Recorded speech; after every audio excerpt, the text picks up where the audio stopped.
I hate to break it to you, Optic fans, but Boston Breach was the better Vault control team, and they lost this game. I'm gonna show you some things Boston Breach could did better, and then I'm gonna show you uh, things Optic could have done better. So I'm gonna start with Boston Breach, and then we're gonna go into the mistakes Optic made, even though they still won the match 3-1, which is very fortunate. And the game 5 was very justified because Boston should have won this map anyway. They actually should have won 3-1, to be honest. They should have smoked Optic. And it honestly makes me question putting Optic in the S tier, because when I was talking about them in my tier list video, I'm like, the reason why they're number 3 in the S tier is because of how susceptible they are to losing to all the other bad teams. They play the good teams. Like, they play Cloud9 on Sunday, and I guarantee they're going to smoke them. But for some reason against bad teams, they play so bad, and I don't know why. I don't know why. Which is, I was like, why would I put him in the S tier? But I haven't seen Ultra play yet, so I didn't want to like throw him in the same tier, because like we're honestly kind of going off paper when we're making like the tier list. But anyways, gonna go with Purge right here. So Purge number 5. Here's what I think he should have done. So he gets these kills. I think he should just hop on the hill. They have A, and I talk about a lot in control, making the other team to do something, and now last person alive is Shotzi right here. I think he just got to hop on the hill, and I'll show you why, because he ends up doing nothing with his life anyway. He hops on the hill here. Now they got 2 guys on it, and the ticks are going fast, and Optic really doesn't have time to think about things. Got 2 guys on the point. We already lost A, or I mean, like, we already lost B. We got to go to A. At least get a tick. It's a mixy thing. You know they're all just going to start coming. You could have 8 pick up the side, so you guys just watch the front. I mean, it's all pretty straightforward. And Purge ends up doing nothing with his life. I understand what you're trying to do. Like, we have a guy on the point. I'm going to spawn kill. But there's certain types of spawn kills where certain players are smart enough to read it, but others aren't, where it's like, yeah, I'm going to try to spawn kill, but it's going to be 4 guys. They might end up just like having their way with me, and I can't even get any. I can't do anything because there's too many people. I'm not gonna be able to spawn kill. So that's basically what happens to him right here. So he's like, oh shit, like, first guy, he's already running back. Like, bro, you could have helped him on the point, bro. You could have helped him on the point. You guys could have had 3 stacked on the hill. You could have had 2 guys on the hill. 8 could have came, picked up mid, and then 6 could have picked up the stairs. Probably could have capped it, honestly. Like, if we're being completely honest, he hops on the point. Like, he goes this way, boom, there, stairs. You have every way covered now. You got 2 guys watching main. 8 could actually help too, because he's in the area. You guys probably win the round off of this. But instead, he gives up that gap, so he ends up running away, and now it's just fucking chaos. Everything is now scrambled. Guys are watching fucking all this different shit now. And they end up not capping it. I just feel like he should have hopped on the point. I think he was doing a bit too much. Spawn killing makes sense when there's already like activity going on, and you know off the spawn you're probably gonna just meet like 1 to 2 guys. Maybe like that would probably be more acceptable, but yeah, I didn't like that at all. So this one was like my other gripe. I talk about playing your life a lot, and I think a lot of people misunderstand me a lot of times when I talk about playing my life, or talk about playing your life and respawn. Like, I think a lot of people think I mean like turtling and everything. There's times like the turtle when it's like deep in a game or whatever. I love aggressive gameplay, like, but when you get yourself into a position that you got into from your aggressive fast gameplay, it's how you play your life in situations like those are what I talk about. And this is like a small thing, maybe not talked about enough, maybe hindsight's 2020 on this one, but it's Cammy, number 6 in the spawn. And granted, where he is, no matter what kills they're going to get, they're just going to keep spawning back there now. But that's actually a good thing, because him being in this spot, if he just stays alive, so he actually gets number 3. And I think here, after he gets his kill, he's just go back into the building and go up top. Because if he's up there, Kenny cannot sit in this spot comfortably. It's 9 to 5. You're now all spawning them there, so there's very limited ways OpTic could actually get out, especially if he keeps holding this and they now know he's there and they have to focus on him now. If he just plays his life here, there's 37 seconds left. They have 5 lives left. You have 9. That's in your favor. That's in your favor. So if he plays his life here,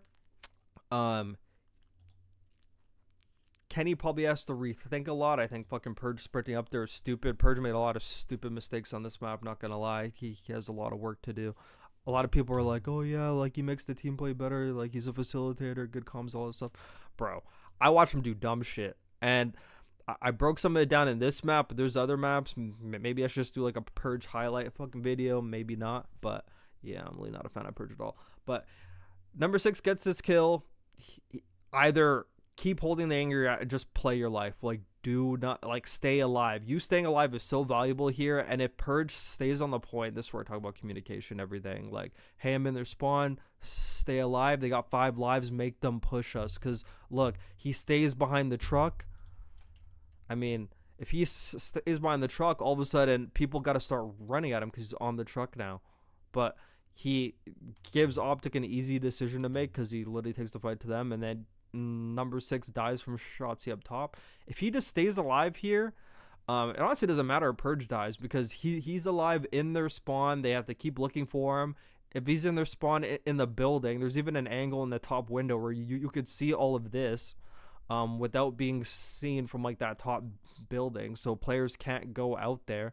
They have to try to get you out, which allows your teammates the ability to take space on the map, and it limits the areas where OpTic could push out. Because now if he dies, I mean, OpTic could go out on the vent, they could go on the headies, but if he has this whole area covered, I mean, it just benefits like the team a lot more, I feel. But him going down there, they could have snuck this offense away because they actually did a good job with how they played this whole round. But I mean, just that one death, I feel, probably could have been prevented. And Purge just like sprinting out, probably could have come that shit a bit better. All right, so we're gonna play the end of this round where, I mean, OpTic should have won a lot cleaner, but they actually did end up winning here. But we're gonna show you how Boston could have won, and also talking about, so number 1 here, Shotzzy overheating, 6v3 lives. You just got that guy down. You got people on the hill, bro. You could just sit there now. You don't even gotta like push their spawn because now you're actually just giving them a free kill. Like, so many players, like I talked about a BZ, so many like just going for unnecessary extra pinches. Like right there, you could just stay alive and hard aim that. Like, you got the one guy on this side, they're all going to start spawning here. That guy's not going to take a route to go around to kill you when you got players on the point. Could just hard aim that and like the round's over. Boom. Simple. For some reason, has to fly into their spawn where they're obviously going to have a guy up in the building. Bad decision. And then Purge gets 2, and then this is like the Purge blackout, which I think everyone knows about. You got it down to a 3v3 now. We don't need to go pushing into vault, brother. Like, you could, there's so many other places you could go instead of solo challenging in a 3v3. I actually don't understand that. He was probably thinking he's going to get ahead, but if he gets ahead and goes into mid, I think what he's trying to do is the same thing Shotzzy just did, the same thing a lot of pro players are trying to do, going for pinches that we don't need to go for because you're not confident enough in just taking a 3v3 where they push you and it's all down to like just your straight fucking gun skill and everything, and they're gonna have like their tags as well and their nades. But yeah, I mean, he was definitely trying to like go underground and go for a pinch, which is just so extra to do. I'm pretty sure that's what he's doing because like there's no other reason to go down here except maybe he was going down here, and if OpTic's on the point, he's in a position, which is also actually kind of smart as well. But I think he just does too much there, man. You just don't have to. In a 3v3, I would just like take the chances of even having a guy like he had the guy there watching that. So number 7 was originally like there. If number 7 watches that and you just sit there and you have a guy up top, I would just take the odds on that, honestly. Like, the time's in your favor. OpTic has 19 seconds to fly on the point. So I would honestly take those odds instead of trying to do too much. But I mean, yeah, OpTic closes it out from there. He just goes like a little bit rogue. Like OpTic used to find the point. Like this is basically where Purge was trying to be. He was trying to just get control of this. So if OpTic comes to the point, hit him from the side, because we don't have the confidence like to him from the front, you know. So I think he probably could have played that a little bit better, bro. I don't know. Or even honestly, I mean, I was gonna say literally fucking just push up the street, but you don't gotta push anywhere. Just 19 seconds. I would just wait for them to show up, bro, and just kill them off the point. You know, that, like I probably would have fucking taken my money on that. But let's get into the OpTic mistakes. So going through this control, I want to talk about multiple times where they got into their spawn. I think it was AG multiple times too. And just how I don't like how he played this back spawn, because I felt like getting into this position in the first place is what everyone is aspiring to do on offense. It makes your offense way easier, and it makes them spawn further away from the B point, which is what you want. Because otherwise, if you're not blocking it, they just spawn there. If you're capping it, you're just fucked. And this is almost a position like, I had a video about Insight. If you want to type in Insight on like my search bar videos, where there's an invasion offense where Insight sat like back Humvees on like invasion defense street, and his team did everything for 3 minutes. Insight was literally sitting like over on this side of the map on invasion for like the whole time. Actually, not 3 minutes, like the whole time. Didn't move, didn't get into any interactions. His team was doing everything. He was just sitting there blocking a spawn for God knows how long. It was like on invasion control, making sure no one got on the A street. His team was having a 3v4 for the whole entire round, and they won the round. So go and watch that video.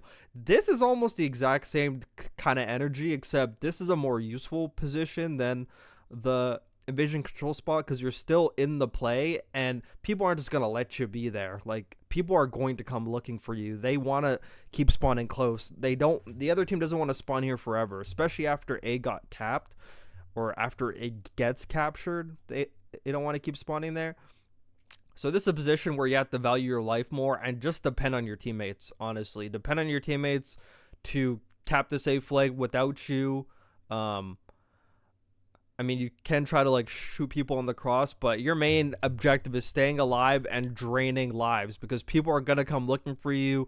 Staying alive there, the longer you stay alive, the more they're going to try to get you out. Every life can be like, hey, there's a guy in the back, man. We got to get this guy out of our spawn. So you got to leave it up to your teammates to do everything over here. So you're going to see like every team tries hard to get in that spot, and for him to just die as easy as he just died right there, I was just like, oh my God, bro, why do we spend the whole round getting there, and then like we get there, I mean, granted it was at the beginning of the game, but just die there so easily. If he stays alive there and like maybe watches the back door and he gets number 8, probably takes one of these people's attention away, and your teammates are spawning up, like they'll get A. You stay alive, you're draining lives. Your team, depending on your team to cap this flag, makes B easier, bro. You'd never want to give this spot up on offense, I feel. Unless the other team just calls a fucking audible play and they just say, we're just going to ignore you every round, and we're going to keep dominating your other teammates till you're forced to just fucking leave the spot. But I don't think Boston Breach is going to do that. Yeah, but OpTic, where I mean, Pred should just try to stay alive in that spot, honestly, I feel. And now from this position right here. So if I showed you a screenshot of this position, you would probably think, oh, they're fucking going to win the round. Up 17-12 on offense. Full control. Everybody off spawn. A guy underground. Who gives a fuck about that guy? You would think from this screenshot, they're going to win this offense round. But take a look how this shit unfolds. And I can't believe they lost this shit. I think Shotzi's just doing way too much here. He literally just has to sit in this building. I'm not even kidding. I shit you not. These two people just got to 2-cap it. This guy got to watch mid. If this kid flanks all the way around the back, God bless him. He just fucking wanted it more. But like the chances of that happening when there's 2 people on it, and basically they're all coming off spawn. But I mean, that guy was already like way off spawn. But I don't think he's gonna take an Omega wrap when you're two capping the fucking point. All shots he has to do is just be alive in this building. Like maybe if he wants to go up top, like just like shoulder peek it, watch the back. He's running to this side. Okay, let's fucking start playing it. Like these two should be capping it. This guy's watching underground. This guy's watching that. Perfect. Shotzi should just be helping him in this area. With I mean, he technically is helping with this area, but I mean, dude, how does this fucking round not go this way? And 4, I think it all starts off with 4 dying because number 1 should be helping him. He should not be solo capping it. You have full control. You have the full fucking arch shape that you need, like the perfect position. Like literally, this is the perfect position to have on an offense on vault. People fight the whole round after they cap A to get into this position.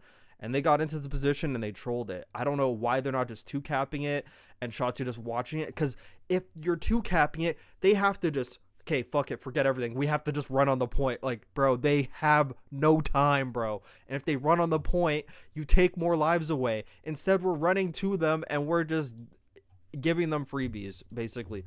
So I just think 4, like, this is a hindsight. Like, he's watching the far pinch. Bro, there's been so many scenarios about this, like even like in the previous games, MW2 Vanguard. I've talked about this like before in like videos long ago, where there's just certain scenarios where it's kind of just like, I'm gonna watch this one way. If he comes from the way where I just don't think he's going to come from, bro, he just wanted it more. Like, fuck it, he just wanted it. He just wanted it more. If he takes that extra fucking way, bro, God bless him at that point. Like, fuck it, just let him have it at that point. But the reason why he's watching the long thing is because he's only solo capping it, so it's going slow. And the fact that the ticks are going slow means you're just giving them more time. Make Boston Breach make their fucking mind up. You have full control of their spawn. 2 hop on the hill, make them run at you like you're OpTic. They're Boston. You're way better than them. We don't need to overthink this. It's not that hard to you don't need to overthink this at all. Like, he doesn't even need to go for this guy in the building. The point's all the way over here. Kenny should just be helping him 2-cap it. Awakening should be flying out the building. Like, make him fly out the building. You shouldn't need to be going there to kill him, because then you're leaving this guy by himself. 4 dies because he's fucking watching like the long, and then he watches at the bad time. It should just be, look, the setup should be 2-cap. He watches that. Bro, if they kill you from the back, fuck it. Like, whatever, bro. Whatever at that point. Whatever. I mean, dude. And honestly, if everyone's like set up in this thing, if you do die from long, guarantee one of these people are going to get the trade. Like, if anything, he should be helping him watch the back. He's watching underground. It should be all up to Shotzi to watch his side, and Kenny comes and peeks at it like occasionally. Like, Kenny can even watch it from there. Like, there's so many options, but look at, they just one by one dying. I don't like this at all. I feel like Kenny should just be, and like, this is like a long haul too. Like, they gotta walk through this shit. There's like no cover when you walk through the long. So he could even be on a heady and just like not be aimed in and watching multiple things, but like having more of a grasp onto mid, because if you see them come from the long, you could easily duck down in your cover. You don't even have to like fully give this up, you know. But they were solo capping it. I don't know why. That was like your chance to 2-cap it, and then just everyone's ISO'd. Shotzi's back here, moved on that side to give them the close spawn again, and then he goes back in. Awakening completely outplays him by camming in the corner, knowing he's going to come back, and they lose the round off of that. They could have won up 2-0. Granted, they still won this game, but these are just small things that maybe against like 100 Thieves would probably not go your way, you know? Would probably not go your way. They'd probably punish you, probably end up fucking winning the map. Then you're like, fuck, man, that one offense where we actually could have won, you know? And the reason why I brings the stuff like up like this, even if they win, is because that's going to be a lot of people's arguments, like, oh, they still won the map, so what does it matter? That's what everyone says. They won, so what does it matter? It's like phase on the protocol against Ultra. They won the map, but what does it matter? But the 1P3 that they gave up, do that against 100 Thieves, you lost that game at the case online by giving that up. It's about building good habits. Building good habits. It doesn't matter if you win anyway. If you want to consistently win against every single team, you got to build good habits. Not just about, oh, it's a bad team, whatever, we made a mistake. It is what it is. Build consistent habits against everybody to make consistent results.